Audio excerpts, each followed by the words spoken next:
everyone, I'm the 13th Wolfman. You know what? I went out and I saw Conjuring this last weekend. My buddy Kevin from the Dorkening went out and saw Conjuring this last weekend. We got together online and we did a review. Let's check out that video. Hey everyone, it's the 13th Wolfman. I'm here with Kevin from the Dorkening. You guys, we do our thing on Tuesdays, we do our thing on Sundays. And we saw The Conjuring over the weekend. Kev. Yeah. When did you see it? When did you see it? I saw it on Friday. I saw the first showing on Friday. Like, you know me, I'm one of those people. I go on Fridays. I see the movies, and I loved it, dude. I think this is almost.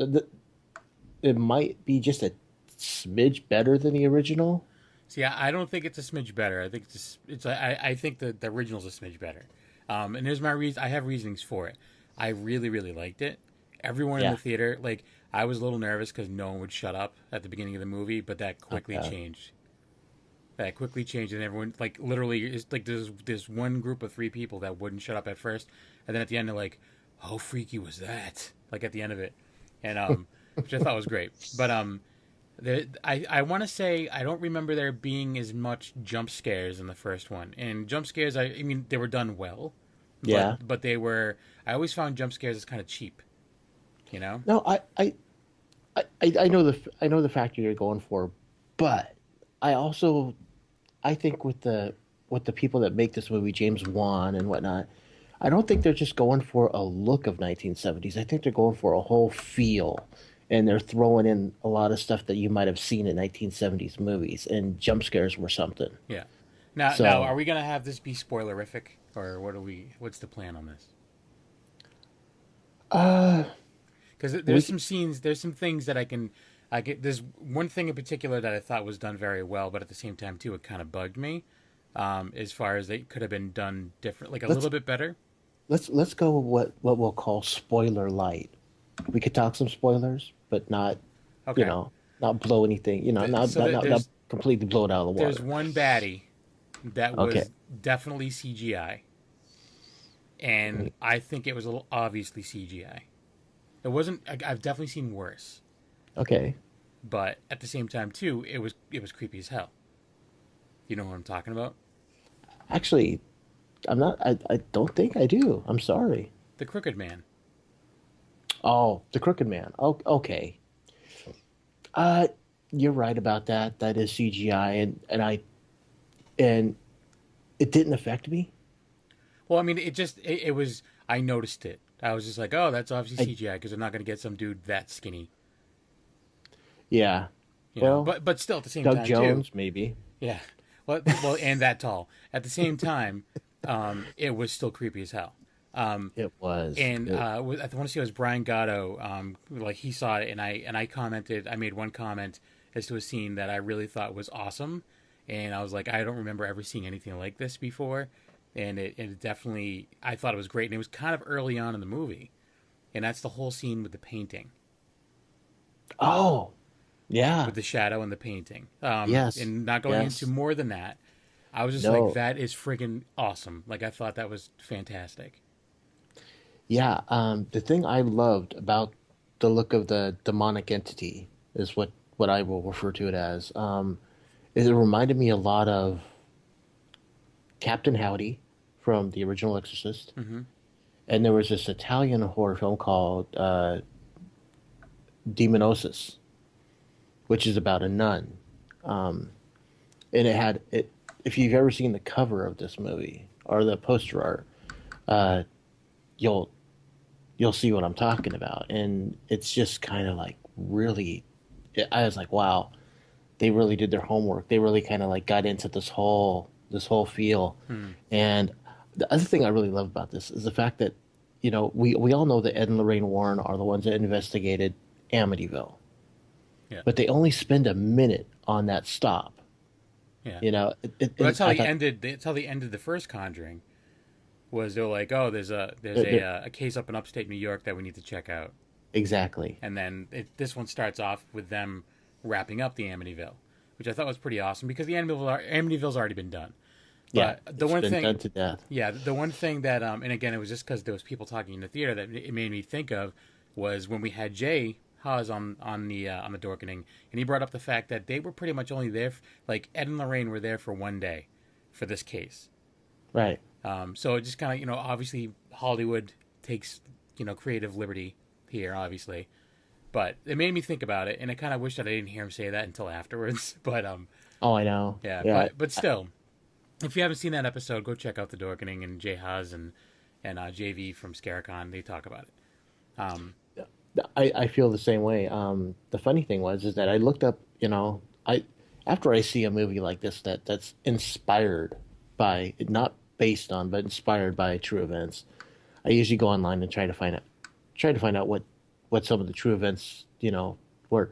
Well, Maurice and the other guy, Rob Lyon, the two British paranormal investigators, were not involved with this case whatsoever back in the 70s. Huh. So that was just, I think it was just something they threw in there so that maybe the English have something that they can, can attach to and make him want to attach to. out, yeah. Exactly. But all in all, though, I was not disappointed with this, and I really think that, James Wan, he started off with Saw, correct? That was his first movie right out of college. Right. And then, he's done other things since then. Didn't he do a Fast and Furious, I believe? Well, he directed. I think I might be confusing with someone else. I don't know. Well, I thought that I thought James Wan also wrote a bunch of stuff. He may have.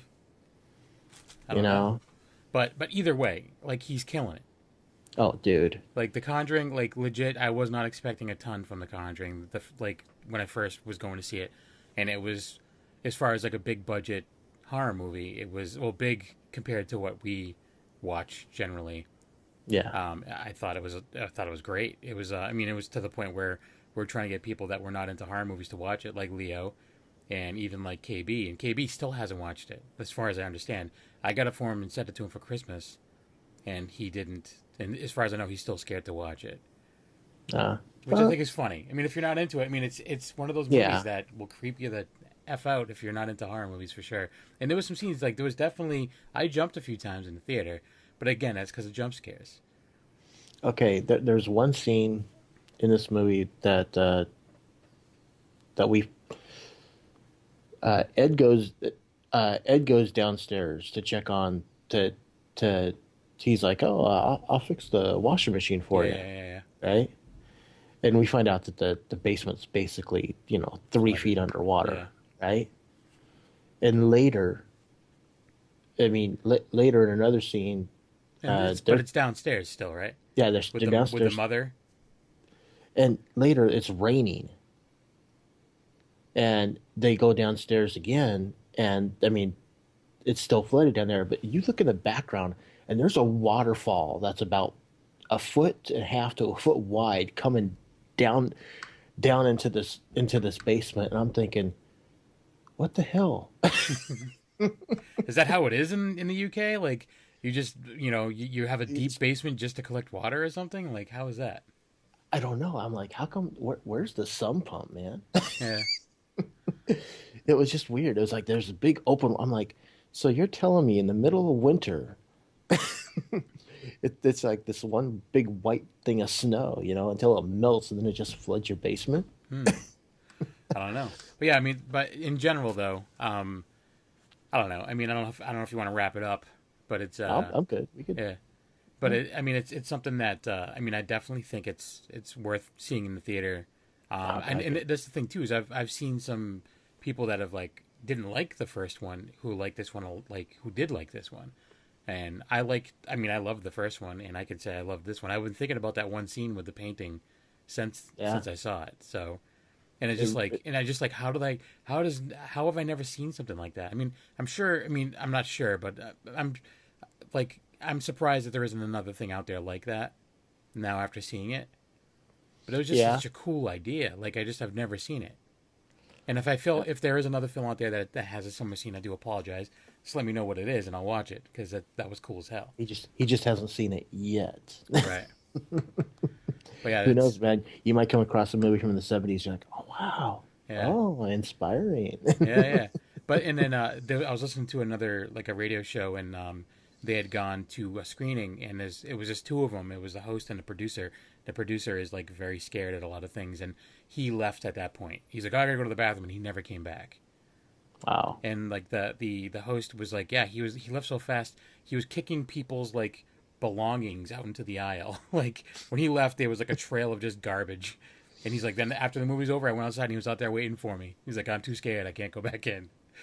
Yeah, so I read an article. Oh, well, it's more like a blurb, really. But James Wan, I mean, just to summarize what he said, he goes, with the amount of stuff that Warren's investigated, the Conjuring movies could go on for a very long time. Yeah.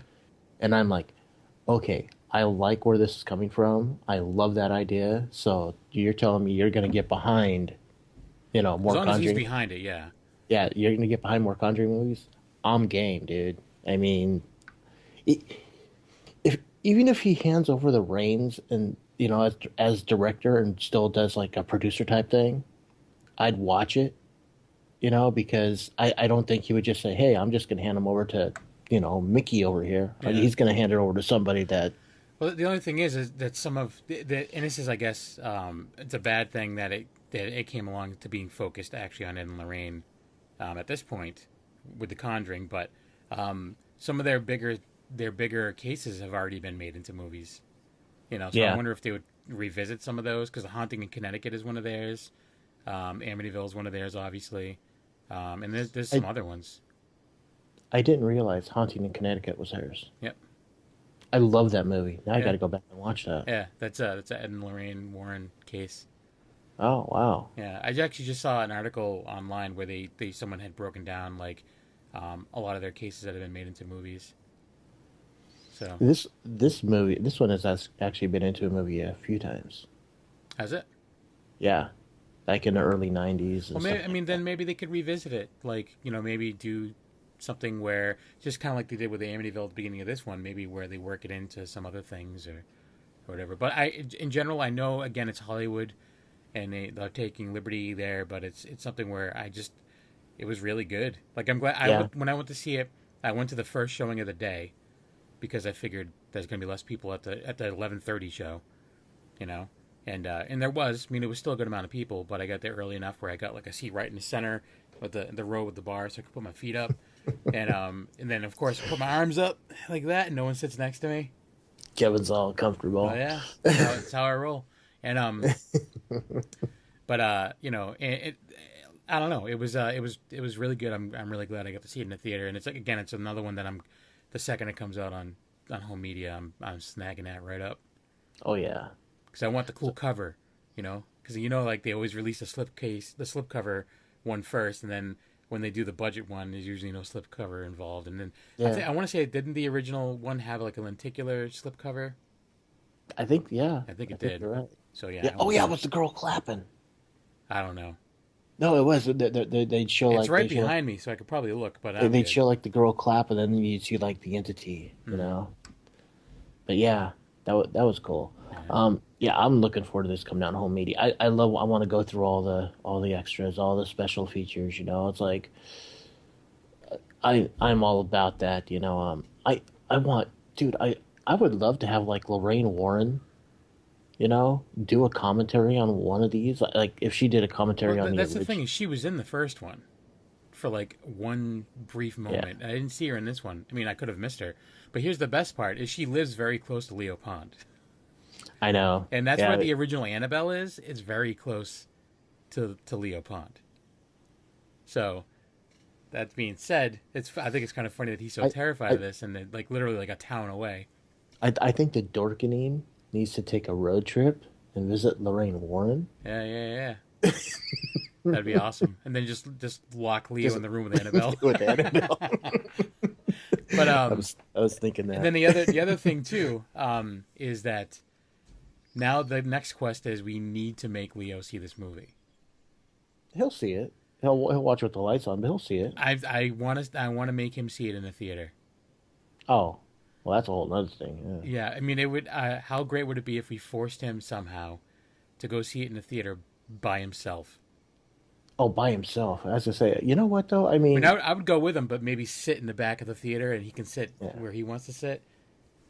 But you know what? I mean, honestly, it's like considering the fact that if he was in a theater and watching this, I don't think he'd be as uneasy as he was when he was watching it by himself in a strange house. It's You true. know.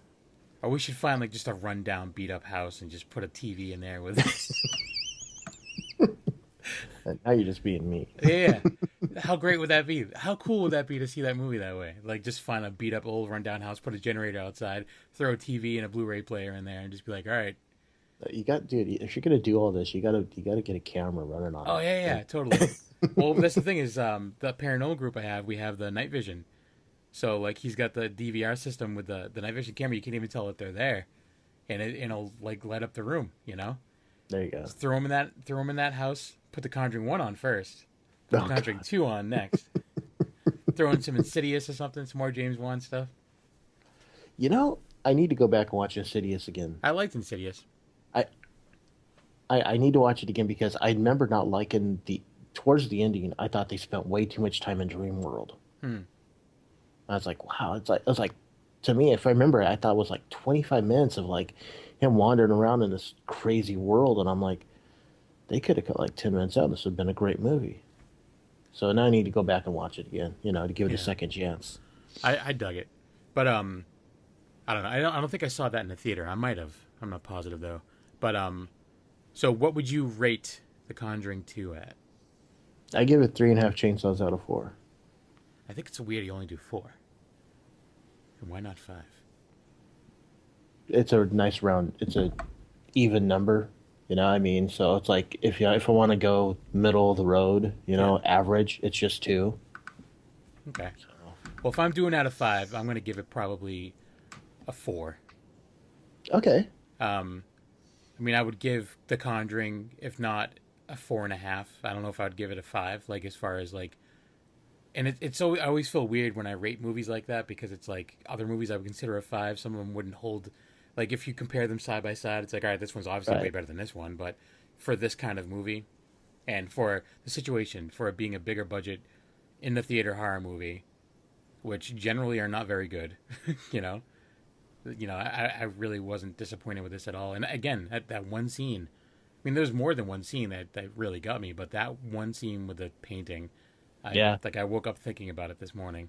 I, I think one of my favorite things was the fact that it, when uh when she goes over to the neighbors for the first time, Mm-hmm. right? And the neighbor's husband goes across, checks everything out, and comes back, and they're like, "The police are at your house," and the police go over there, and something happens, right? I'm thinking, to me, I thought that was one of the coolest scenes ever because she can just say, "Yeah, right," like I wasn't making this up. Right. Well, yeah, and that's the thing is I was expecting it to go like, all right, nothing's going to happen because they're there. They're going to wait for them to leave before things happen again, and that just wasn't the case. So that's Yeah, another thing too. Usually, it's that's the way it is in a horror movie. But at the same time, too, all these other things were happening, and then there's that one lady being like, they're faking everything. It's like, well, how did they fake that? Like, well, we don't have the proof, so the church isn't going to help until we have proof. yeah.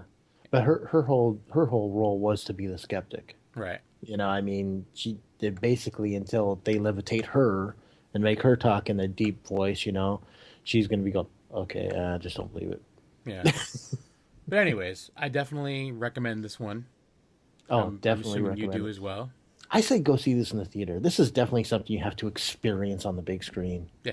I mean, you could wait till it comes out home media, but dude, you're not going to get the full effect. Yeah. Yeah. Yeah. Leo Pond. Go see it in the theater. Son of a bitch. Yeah, All right. So I guess that's it, right? yeah, that sounds good. So you guys you can always check out the Dorkening every Tuesday, every Sunday. Kevin will be there. I'll be there. And you can also find me a knuckle on Twitter, Instagram, and Vine, as well as on that horror amino thing. I don't really do much on that, but it's there. And yeah, and like Wolfie said, check us out on the Dorkening. Check out the interview we had with Jay Haas because he does talk about a little bit because he's Jay Haas from Ghost Hunters and he knows the Warrens or knew both of the Warrens now that Ed's passed. He knew them both like for a long time, and he still knows Lorraine. And I believe John Zaffis, who had a show called Haunted Collector or Paranormal Collector, something like that, who has a museum of haunted articles. He is the Warrens' nephew, I want to say. Yeah, I remember you saying something Yeah, about so that it's like a before. weird little paranormal family. But yeah, go check out that interview because he does bring it up a little bit about the Conjuring and about how like those things kind of worked and whatever. But I guess And thanks for all checking out Wolfie's channel always. Yeah, and always check us out on Tuesday nights. We always have somebody or something interesting to talk about, and Sunday mornings, man. It's always a fun show. Cool. All right, well, thanks Wolfie for letting me do this on your channel, and I guess that's it, right? Yep. All right. With that, I'm the 13th Wolfman, and I'm on the prowl. Woo! Ooh. All right, bye.